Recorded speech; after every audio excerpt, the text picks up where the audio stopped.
고대 교회로부터 온 교회는 전통적으로 12월 25일을 성탄절로 지켜왔습니다. 우리와 다른 신앙을 가진 사람들은 왜 25일이 성탄절이냐 하는 것을 가지고 계속 논쟁을 붙이기도 합니다. 하지만 왜 우리가 정확한 날짜를 알지 못하느냐, 여러 가지 생각할 수 있겠지만 우리 하나님께서 정확한 날짜를 감추어 주셨다, 우리가 이렇게 받으면 될 겁니다. 그래서 나를 감추어 주셨기 때문에 예수님이 탄생하신 날을 우리가 정확하게는 알지 못한다는 겁니다. 예를 들어 모세가 죽었던 곳도 하나님이 감춰버려요. 왜 그럴까요? 헛된 것들에 마음을 빼앗기게 될 수 있기 때문에 하나님이 너희가 알 필요 없다 하는 것들은 하나님이 감추신다, 이렇게 생각하시면 될 겁니다.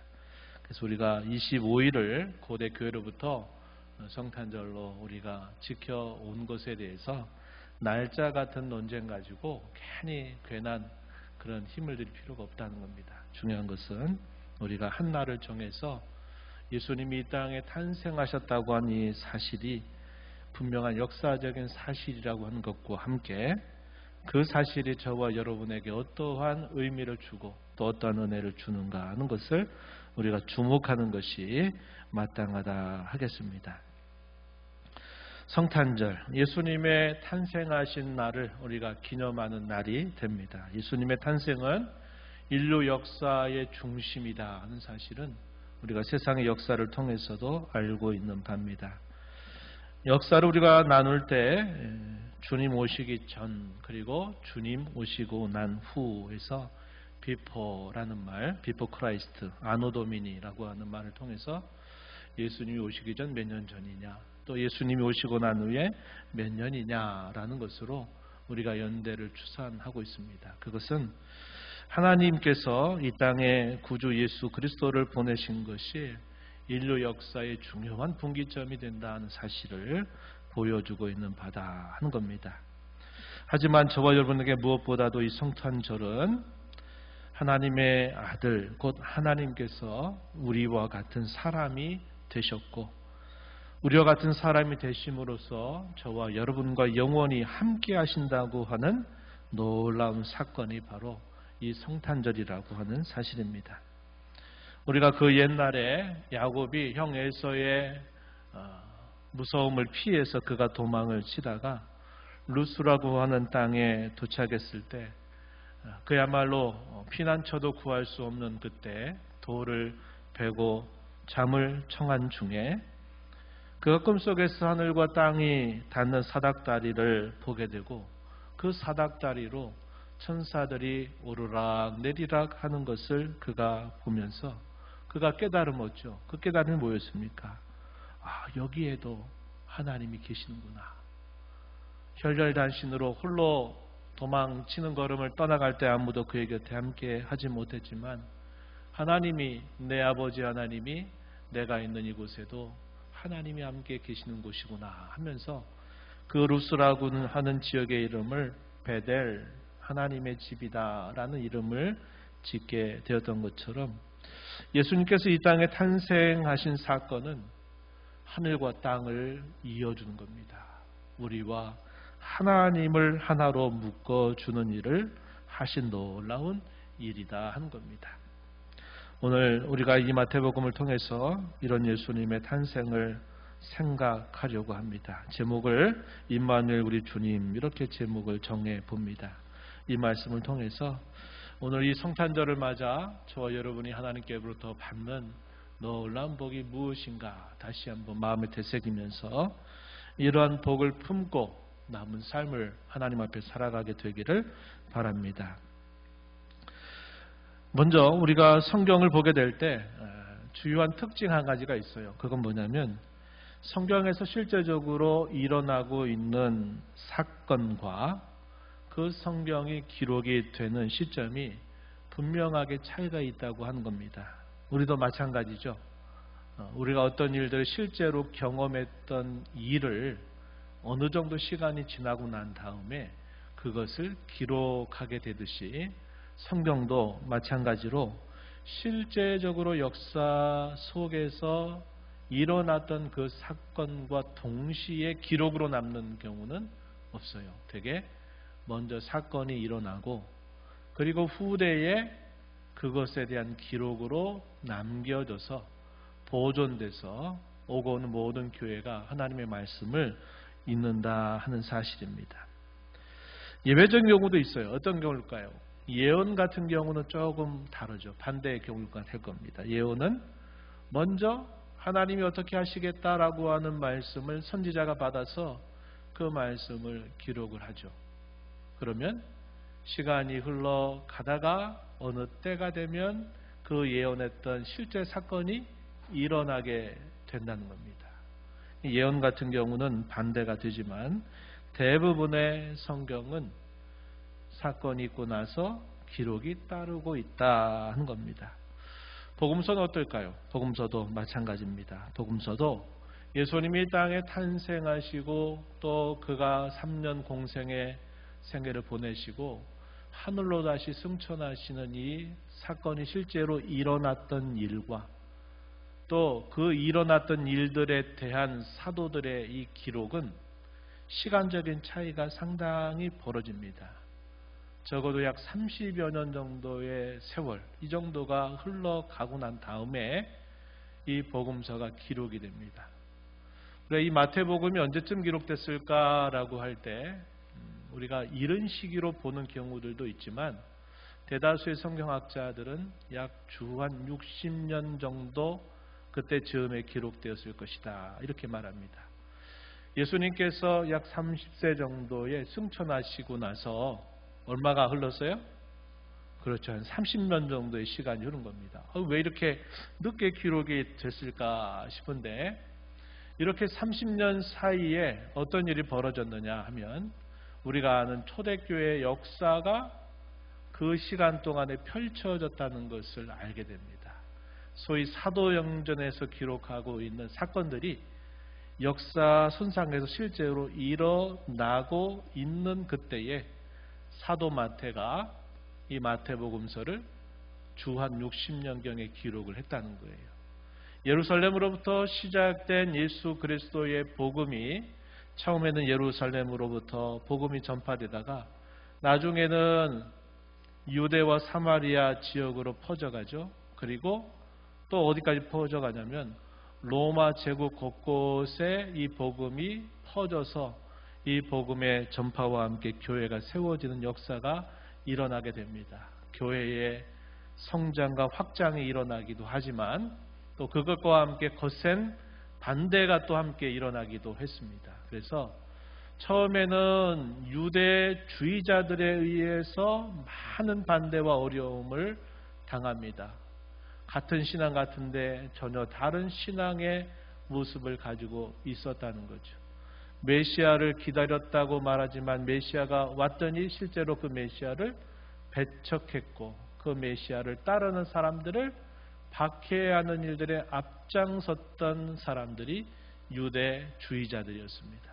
그리고 이 복음이 계속 확장이 되면서 당시의 로마 제국의 여러 다양한 신들을 섬기는 그런 사람들에게 이 복음이 전파되면서 우리의 유일한 신은 예수 그리스도 한 분이다 라는 이 복음의 핵심을 믿게 되면서 자신들이 오랜 세월 동안 섬겨왔던 자신들의 신들을 버려야만 되는 그런 상황들이 펼쳐지면서 이 로마 제국과 이 기독교가 또 마찰이 일어나게 되면서 많은 박해들이 막 일어나기 시작하는 때라는 겁니다.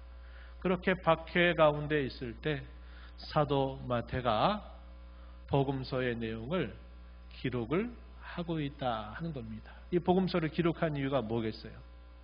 단순히 예수님이 이 땅에 탄생하셔서 그분이 승천하셨다고 하는 내용을 단순히 기록하는 것을 떠나서 당시의 고난과 박해를 받고 있는 성도들에게 이 복음의 핵심이 무엇인가를 다시 그들에게 가르쳐주기 위해서 박해 가운데 붙들 것은 오직 이 예수 그리스도의 복음뿐이라고 하는 사실들을 그들에게 알려주기 위해서 이 복음서, 곧 예수님의 탄생으로부터 예수님의 승천하시기까지의 일들을 일관되게 처음부터 끝까지 기록해서 당시의 고난과 박해를 받는 성도들에게 이 말씀을 건네줘서 교회가 이 성경을 읽으면서 힘을 얻고 복음을 붙들고 고난과 역경을 이겨나가도록 하기 위한 목적을 가지고 이 복음서를 기록하고 있다 하는 겁니다. 그러니까 우리가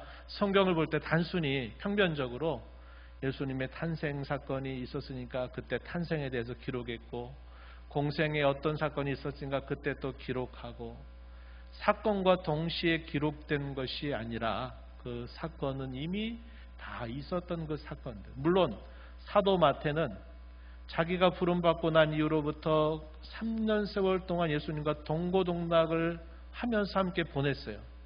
그분이 어떤 말씀을 하셨는지, 또 그분이 어떤 일을 행하셨는지를 가까이에서 보고 때로는 이것들을 기록으로 짤막짤막하게 다 남겨두면서 이것을 가지고 있었을 것이라는 겁니다. 그러나 이 복음서의 1장부터 마지막 장까지의 기록은 주한 60년경의 기록이 한꺼번에 이루어졌다 하는 것을 보여주고 있다는 겁니다. 오늘 우리가 읽은 이 본문의 말씀도 당시의 상황, 요셉과 마리아가 이미 정혼을 해서 결혼을 하려고 약속한 중에 있는데 갑자기 마리아의 배가 이렇게 불러오게 되는 것을 보면서 이게 무슨 일인가 했더니 요새 보니까 충격적인 일이 있었던 겁니다. 자기와 아직 결혼도 하지 않았고 자기와 함께 관계를 갖지도 않았는데 이 사랑하는 마리아의 배가 불러오면서 지금 아기를 잉태하고 있는 모습이 그의 눈에 들어오게 된 겁니다. 이것을 지켜보고서 이 요셉이 어떻게 해야 될까 많은 고민을 했을 겁니다. 당시의 구약의 율법에 따라서 간음한 사람을 돌로 쳐서 죽여야만 될까 이런 생각도 해보았겠고 여러 가지 많은 고민을 해보았을 겁니다. 이런 상황에서 과연 결혼을 해야 될까 이런 고민도 많이 했을 거예요. 그런데 요셉은 어떤 결정을 내리게 되냐면 그래 그냥 가만히 아무에게도 이야기하지 말고 이 관계를 끊어야 되겠다. 결혼할 수 없다. 이런 결정을 내렸고 그것을 조용히 이제 결혼을 하지 않으려고 하는 마음을 먹었던 겁니다. 그런데 어떤 일이 일어났습니까? 오늘 본문의 말씀에 보니까 그의 그러한 오랜 고민과 결정을 내리게 될 그 시점에 주의 사자가 이 요셉에게 나타나신 겁니다. 그래서 뭐라고 말씀합니까? 마태복음 20장 1장 20절 21절에 이렇게 요셉에게 말씀하셨어요. 다윗의 자손 요셉아 내 아내 마리아 데려오기를 무서워하지 말라. 그에게 잉태된 자는 성령으로 된 것이라. 아들을 낳으리니 이름을 예수라 하라. 이는 그가 자기 백성을 그들의 죄에서 구원할 자이심이라 하니라. 요셉에게 이러한 말씀을 전해줬습니다.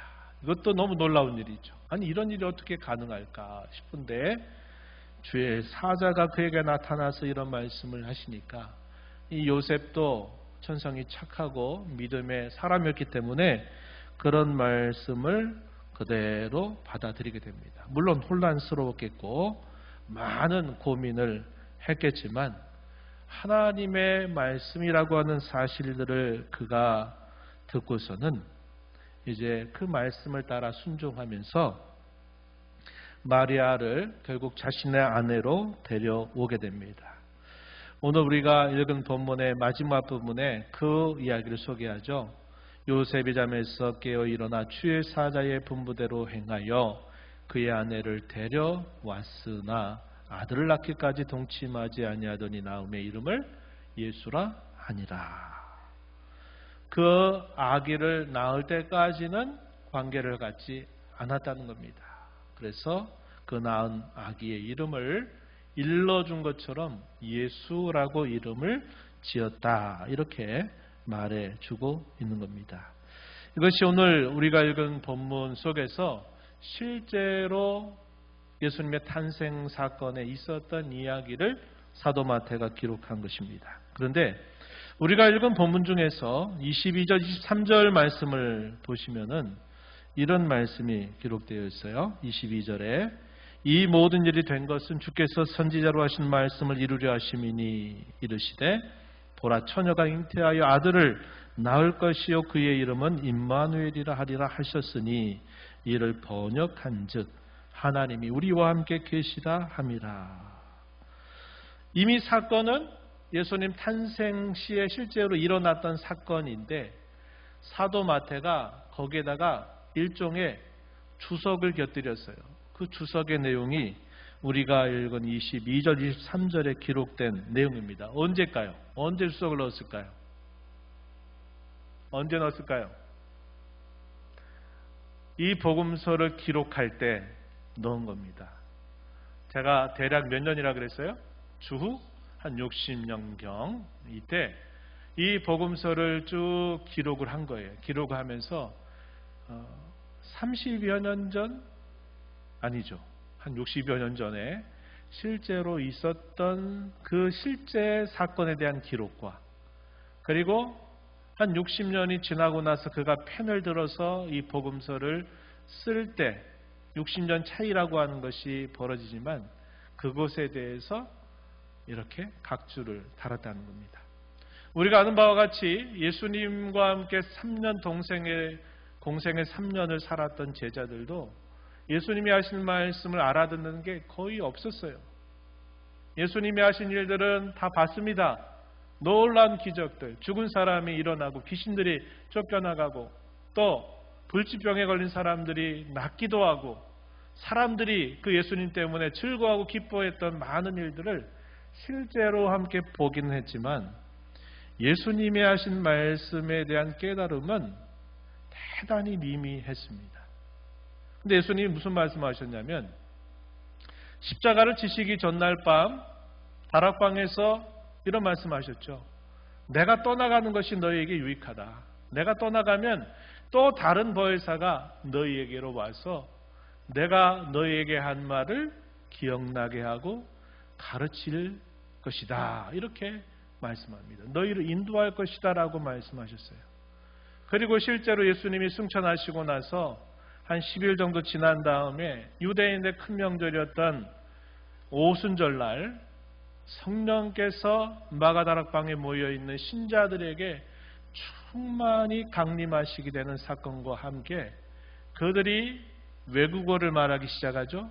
그래서 이 명절을 지키기 위해 열국에 흩어져 있었던 이 디아스포라 유대인들뿐만 아니라 본토 유대인 출신인데 유대교로 개종한 경건한 사람들이 함께 이 예루살렘을 방문했을 때 자신들의 태어난 지방의 언어로 하나님의 큰일 말하는 것을 그들이 듣게 되면서 깜짝 놀라게 됐어요.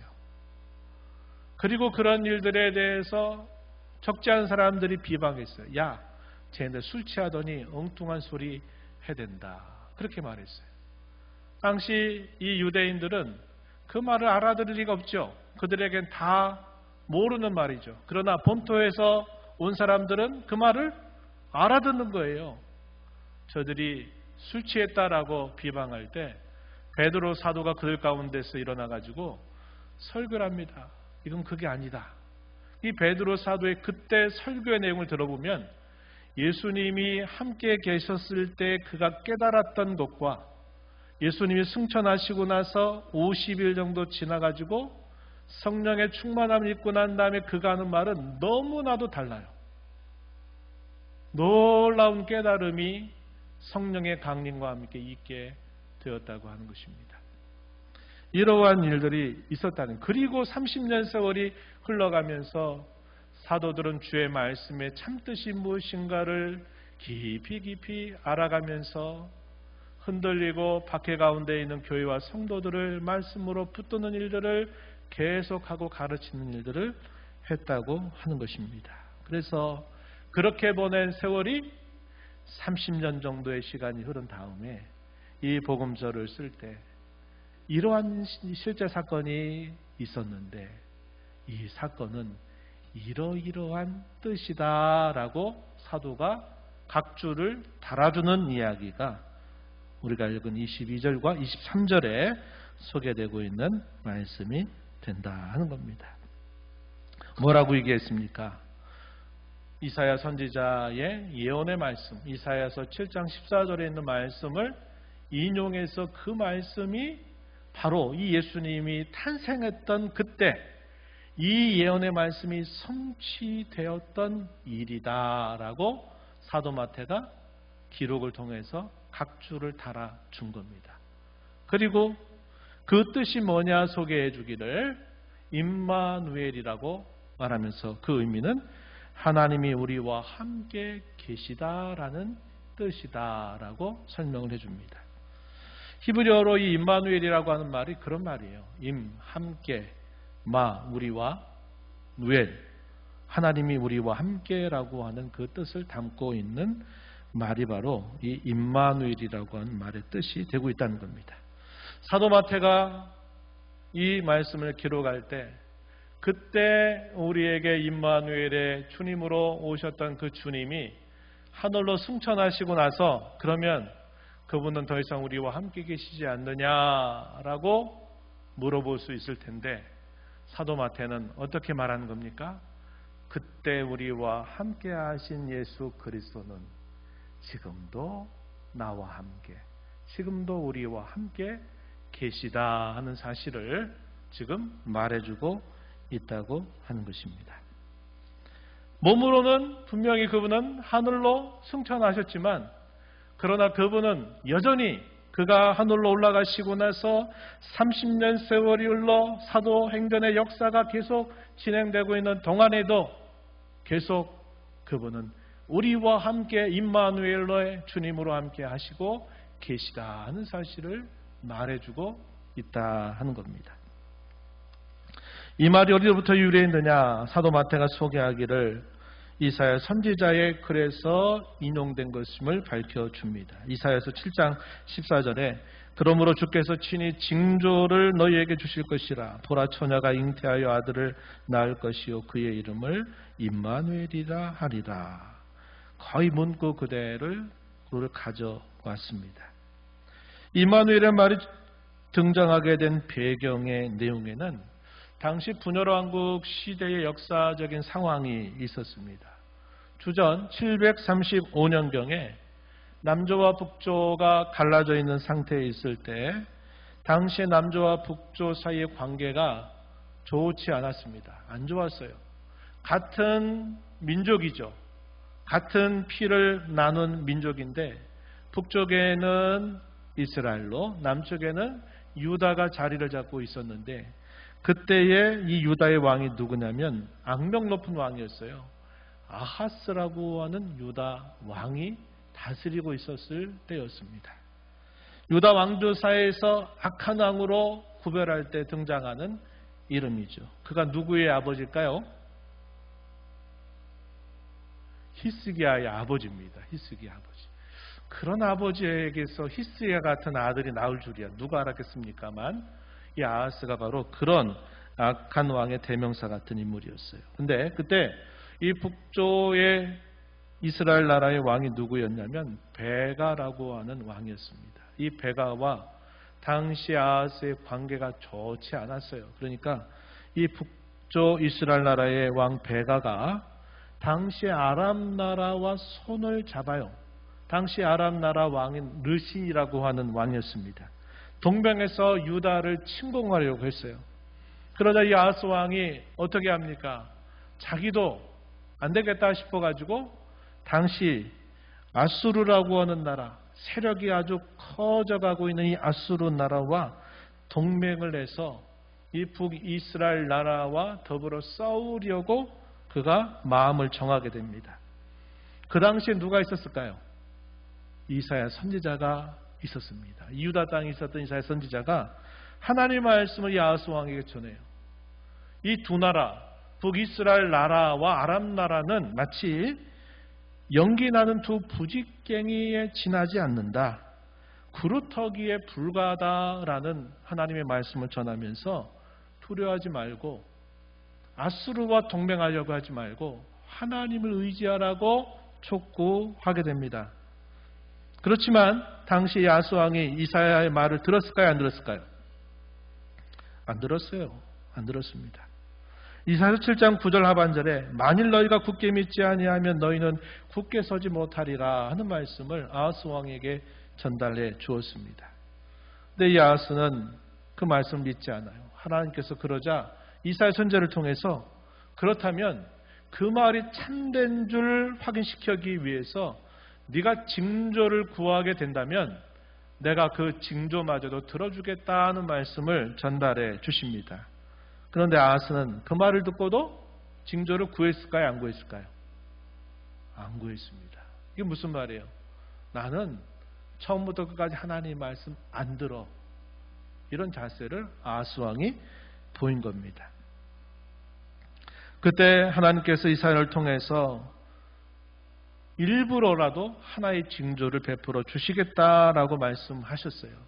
그 징조가 뭐냐? 바로 이사야 7장 14절에 기록되고 있는 말씀이에요. 처녀가 잉태하여 아들을 낳을 것인데 그 이름을 임마누엘이라고 하리라. 부르게 될 것이다. 이렇게 말씀을 하신 겁니다. 바로 이런 배경이 있었다고 하는 사실이에요.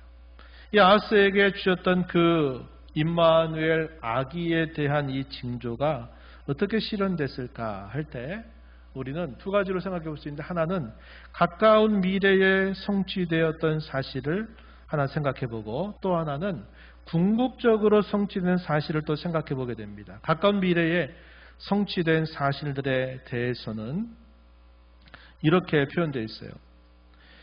만약에 그 아하스에게 하나님께서 이러한 징조를 베풀 것이다 그렇다면 그의 아들 누구를 말할까요? 아까 이야기했듯이 히스기야입니다. 히스기야나 만약에 그가 아니라 이사야 선지자가 낳을 아기에 대한 예언이었다면 이사야 선지자의 아들이었던 마헬 살랄 하스바스, 기억하기 어려운 8글자로 된 이름입니다.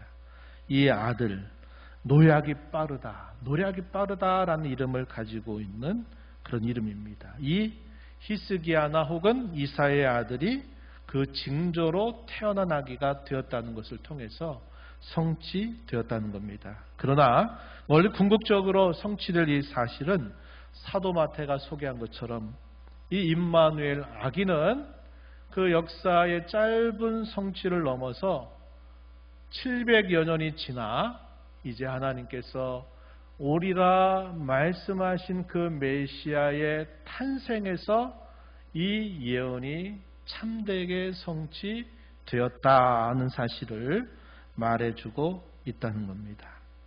그래서 사도 마태는 바로 이러한 말씀을 통해서 옛적에 이 땅에 탄생하신 예수께서 바로 하나님이 우리와 함께 하시다라고 하는 이 임마누엘의 예언을 성취한 사건이다라고 설명하고 있는 것이고, 자신이 여전히 주님의 교회를 돌보고 섬기면서 30여 년 세월이 지난 그때까지도 역시 그 주님은 몸으로는 우리를 떠나 있다 할지라도 여전히 지금도 우리와 함께 계시다는 사실을 이것을 통해서 설명해 주고 있다 하는 것입니다.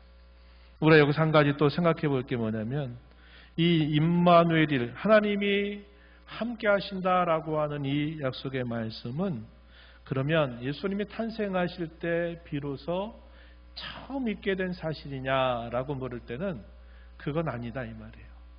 만약에 그렇게 됐다면 인류는 더 이상 존재할 수 없었을 것입니다. 그런데 인류의 역사가 계속 유지되고 존속될 수 있었다고 하는 것은 하나님이 끊임없이 함께 하셨다고 하는 사실에 분명한 증거가 된다고 하는 것입니다. 우리가 알고 있는 바처럼 에덴 동산에서 범죄한 아담과 하와에게 하나님께서 나타나셔가지고 내가 범죄하면 반드시 죽으리라고 하셨지만 범죄하고 나서도 하나님은 이 아담과 하와에게 은총을 베풀어 주시죠. 창세기 3장 15절에서 그들에게 복된 소식을 처음 알려주십니다. 내가 너로 여자와 원수가 되게 하고 내 후손도 여자의 후손과 원수가 되게 하리니 여자의 후손은 내 머리를 상하게 할 것이요 너는 그의 발꿈치를 상하게 할 것이다. 이 약속은 최초의 복된 소식에 해당되는 말씀입니다. 그래서 하나님은 이 약속을 이룰 때까지 언제나 그들 곁에 함께 하실 것을 말씀해 주시죠. 또 모세 시대에 가게 되면 하나님이 범죄한 자기 백성들을 만나실 수 있도록 마련해 주신 중요한 게 있었어요. 그게 뭡니까? 성막이라고 하는 거였어요. 성막이 뭐 하는 겁니까? 그렇죠. 죄사함을 위해서 하나님 앞에 제사를 드리게 하는 겁니다. 죄로 인하여 하나님이 함께할 수 없고 끊어져 버린 자기 백성들이 제사를 통해서 하나님과 다시 용서를 받고 하나님과 함께할 수 있는 길을 거기에 마련해 주시고, 그들이 시간이 흘러서 가나안 땅을 정복하고 난 이후에는 우리가 소위 중앙성소라고 부르는 예루살렘의 성전을 세우고 그 성전을 통해서 하나님이 자기 백성들의 죄를 용서하고 그 백성과 여전히 만나신다, 함께 하신다라는 사실을 보여주셨다고 하는 것입니다. 그래서 이 구약의 역사도 이걸 보게 되면요, 하나님이 언제나 자기 백성과 임마누엘과 함께 하셨다고 하는 사실입니다. 그러나 예수님의 탄생이 가져다 주신 이 임마누엘은 그 정도에 있어서 비할 수 없는 차이를 우리에게 가져다 주었다 하는 겁니다. 그래서 성경은 이것을 두고 마치 어떻게 비유하냐면 그림자와 몸이라고 하는 걸 통해서 비유를 하고 있다는 겁니다. 구약시대 하나님이 임재하셨다가 또 자기 백성들이 범죄할 때 얼굴을 돌리셨다가 또 임재하셨다가 하시는 것들은 마치 실제 몸에 비하면 그림자 같은 정도다, 이렇게 말한다면 예수님이 실제로 이 땅에 탄생하신 이 사건은 그림자 정도가 아니라 이제 실제 몸으로서 하나님이 우리와 함께 하신다는 사실을 보여준 사건이다, 이렇게 말해주고 있다는 겁니다. 그렇다면 이런 임마누엘이 우리에게 주는 놀라운 은혜가 말할 수 없이 많은데, 저는 오늘 여러분과 두 가지를 좀 짚어보면서 하나님의 은혜를 새롭게 하기를 바라는 겁니다. 하나는 임마누엘 때문에 신구약 시대를 막론하고 언제나 하나님이 자기 백성들에게 인자와 긍휼을 베푸신다고 하는 사실입니다. 하나님이 자기 백성과 함께하기 때문에 그들이 범죄하고 끊임없이 반역할지라도 하나님은 그들을 여전히 품으시고 인자와 긍휼을 베풀어 주신다는 사실을 우리가 알게 됩니다. 이러한 문제를 근본적으로 해결하시기 위해서 하나님은 어떻게 하신 겁니까?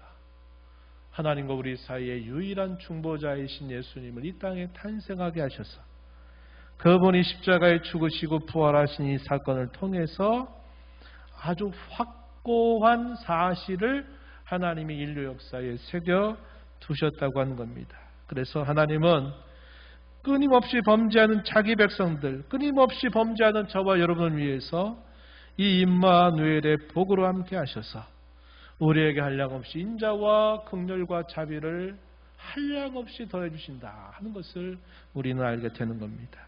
두 번째는 이 임마누엘 때문에 우리는 모든 반대와 역경으로부터 모든 것을 이겨나갈 수 있다는 것이고, 또 하나는 우리를 쓰러뜨리려고 하는 모든 대적자들로부터 우리는 궁극적으로 승리를 보장받았다는 사실을 깨닫게 된다 하는 겁니다. 우리가 이 땅에서 우리가 의지할 수 있는 것들이 많죠.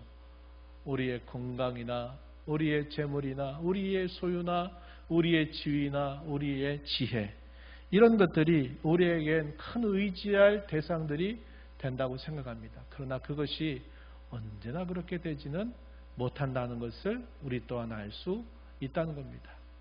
시간이 흘러가면 건강이 예전 같지 못한 것은 어쩔 수 없는 변하고 어쩔 수 없는 섭리라는 것을 우리가 알게 돼요. 이 땅에서 우리가 많은 복을 누린다 그래서 우리가 이 땅을 떠날 때 그 복을 가지고 우리가 떠나는 자도 아무도 없다는 겁니다. 그러나 임마누엘, 우리 주님은 우리가 이 땅에 사는 동안뿐만 아니라 우리가 이 땅의 삶을 마치고 살아가는 영원한 삶에 이르기까지 우리 주님 언제나 우리와 함께 계시다 하는 사실이고, 이 약속은 결코 바뀌지 않는다고 하는 사실입니다. 우리 로마서 8장 35절 이하에 이런 말씀을 우리는 이렇게 함께 고백하고 말할 수 있습니다. 이렇게 말했어요. 누가 우리를 그리스도의 사랑에서 끊으리요? 환난이나 곤고나 박해나 기근이나 적신이나 위험이나 칼이라. 36절에 기록된 바 우리가 종일 주를 위하여 죽임을 당하게 되며 도살당할 양같이 여김을 받았나이다 함과 같으니라. 그러나 이 모든 일에 우리를 사랑하시는 이로 말미암아 우리가 넉넉히 이기느니라. 아멘. 이렇게 우리를 깨우쳐 주고 있습니다.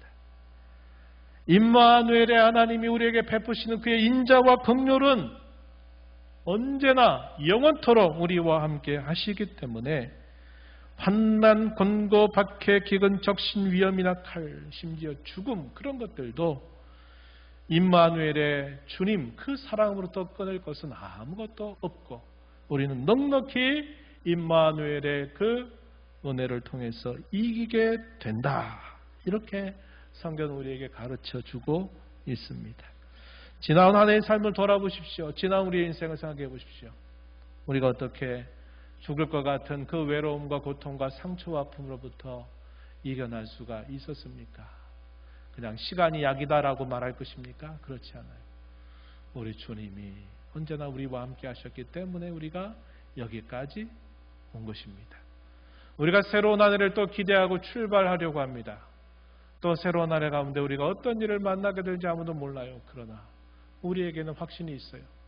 임마누엘, 우리 주님이 언제나 우리와 나와 함께 계시다 하는 이 사실인 것입니다.